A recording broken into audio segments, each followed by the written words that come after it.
राधे राधे दोस्तों। आज आपसे एक छोटी सी बात शेयर कर रही हूँ। आज मेरे पास एक महिला का फोन आया और आप सब लोगों के साथ मैं उसका अनुभव साझा कर रही हूँ। उस बिटिया की शादी हुई 1-2 साल ही हुआ है और उसके पिता ने अपनी जमीन जायदाद बेचकर यानी कि 35-40 लाख का खेत उन्होंने अपनी बेटी के लिए बेचा और एक सरकारी दामाद ढूंढा। और वो सरकारी जो टीचर था या जो दामाद था वो उन्होंने 45 40 लाख में खरीद लिया, यानी कि अपनी बेटी की शादी कर दी। उस माँ के पास, चूंकि वो इकलौती बेटी थी, तो उन्होंने अपनी बेटी को जितना भी उनके पास 5-6 लाख का जो गहने थे वो भी उन्होंने अपनी बेटी को दे दिए। अब क्या होता है, सरकारी दामाद के ऑलरेडी 3 पत्नियां थी। 3 पत्नी मीन्स देखने में समाज के सामने वो कुंवारे थे, लेकिन उनकी जो भाभी माँ थी वो उनके साथ उनका अफेयर था।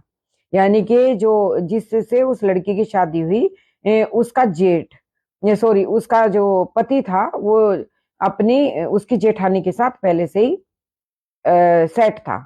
उनके अनैतिक संबंध थे, तो इस इट मीन्स उसे लड़के को शादी की कोई जरूरत नहीं थी। अब आता है उसका स्कूल। इस स्कूल में ऑलरेडी उसके पास 3 टीचरें मौजूद थी। वो तीनों टीचर से उसके अवैध संबंध थे। इट मीन्स उसके पास देखने में कुंवारा, छड़ा, सरकारी अफसर, और अधिकतर माता पिता यही देखते हैं, हमने लड़का देख लिया, कुंवारा देख लिया, बढ़िया देख लिया और फर्स्ट क्लास देख लिया, उसका घर देख लिया, पैसा देख लिया। सब कुछ देख के खुशी खुशी अपना घर बार सब कुछ दांव पे लगा के अपनी बेटी की शादी कर देते हैं और ये सोचते हैं अब वो गंगा नहा गए, वो सुखी हो गए। लेकिन यहीं से बेटियों की शुरुआत होती है कि आपने उस लड़के के संस्कार देखे, उसका खानदान देख लिया, सब कुछ देख लिया, लेकिन आपने जांच पड़ताल की कि उस लड़के का चरित्र कैसा है। आपने, इस समाज ने सारे ठेके लड़कियों को दिए हुए हैं कि लड़कियां का चरित्र कैसा हो, लड़कियां किस तरह की हो, लेकिन यहाँ पे लड़कों के चरित्र की बात ही नहीं होती। बस आप उसकी शक्ल सूरत खानदान ये देखते हैं, लड़कियों की शादी कर देते हैं। और आजकल 99% लड़कों की शादी ऑलरेडी हो चुकी है, उनके पास में लड़कियां मौजूद है, आप उनकी शादी करो या मत करो। 1% ही लड़के ऐसे हैं जिनका कहीं कोई चक्कर नहीं है, जिन्होंने कहीं किसी लड़की से सेटिंग नहीं कर रखी, और माँ बाप क्या करते हैं, शादी कर देते हैं। अब क्या होता है साहब, वो शादी होके अपने घर जाती है, वहां पे जाते के साथ ही 40-50 लाख तो वे उसके, उन्होंने जो था दहेज था, इसलिए शादी की थी दहेज के लिए, तो वो दहेज तो उनके पास आ जाता है। फिर वो लड़की को क्या करते हैं, प्रताड़ित करते हैं। अब उस लड़के ने क्या किया, वो क्योंकि लड़की थोड़ा गरीब घर की थी, माँ बाप ने खेत बेच के उसकी शादी करी थी, लड़का पैसे वाले घर का था। लड़की ने विद्रोह किया तो उसकी मार पिटाई पूरे परिवार ने मिलके की। उसके बहुत ज्यादा उसके बाल बाल घसीट के घर से बाहर निकाल दिया। लड़की परेशान होकर, जब रोज रोज की मारपीट हुई, वो स्कूल भी गई, स्कूल में जाकर के उसने सबूत जुटाए, लेकिन उसे स्कूल के अंदर घुसने नहीं दिया। सारे स्कूल वाले जो उसका फोन तोड़ दिया, जो उसने रील वगैरह बनाई थी उन महिलाओं के साथ या टीचर्स के साथ, और उसके सारे सबूत उन्होंने वहीं पे खत्म करके उसे धक्के देके घर से बाहर निकाल दिया।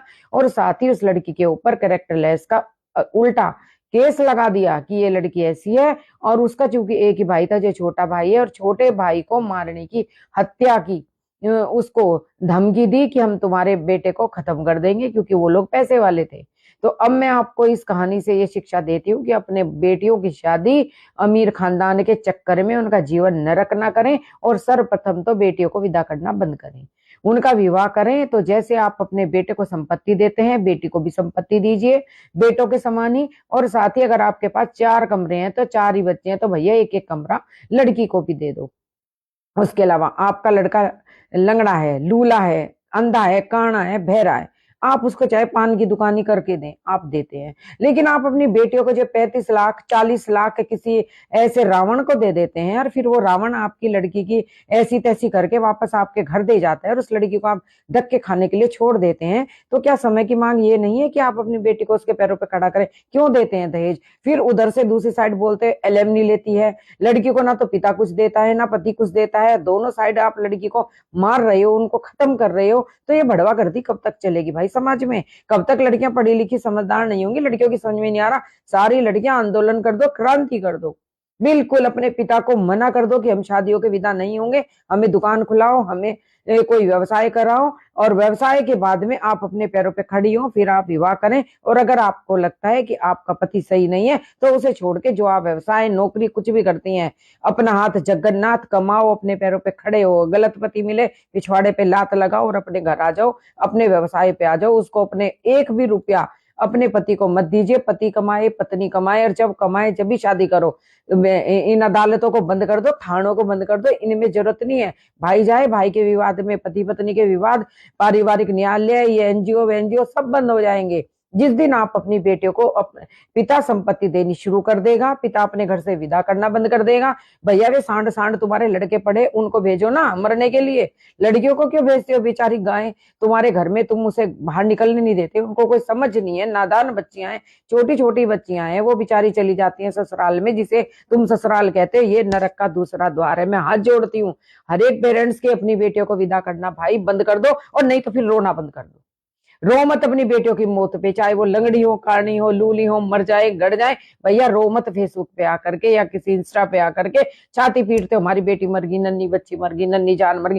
तो तुम खुद ही तो मार रहे हो उन्हें। क्यों भेजते हो दूसरे घर, जब तुम्हें पता है हर दूसरी लड़की मर रही है, हर दूसरी लड़की दुखी है। तो भैया ये माओ जागो, और तो जागो, जाने वाली जागो, जो कि तुम जा करके मर रही हो। तुम देखते हो उसकी शक्ल, 2 महीने से ज्यादा, 1 महीने से ज्यादा, 1 साल से ज्यादा किसी की शादी नहीं टिक रही है आज की तारीख में। हर लड़के के 4-4 अफेयर, 10-10 अफेयर, और फिर कहता है कर ले मेरा क्या करना, कर ले मेरा क्या करना।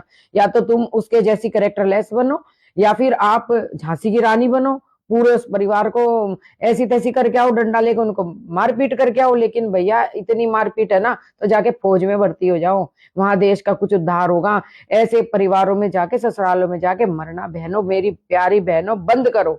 बिल्कुल लड़के आंदोलन कर दो, पिता से बिल्कुल साफ मना कर दो। हमें हमारे जो दहेज देता है ना, उस पैसे में हमें पढ़ा दे, लिखा दे, कुछ भी कर दे, व्यवसाय करा दे, नौकरी करा दे, लेकिन भैया विदाई बंद करो, लड़कियों की विदाई बंद करो। राधे राधे दोस्तों, अगर समझ में आ जाए तो वाकई में अपनी बेटियों की जान बचा लो। आपकी बेटियां बहुत बड़े षड्यंत्र की शिकार हो रही हैं।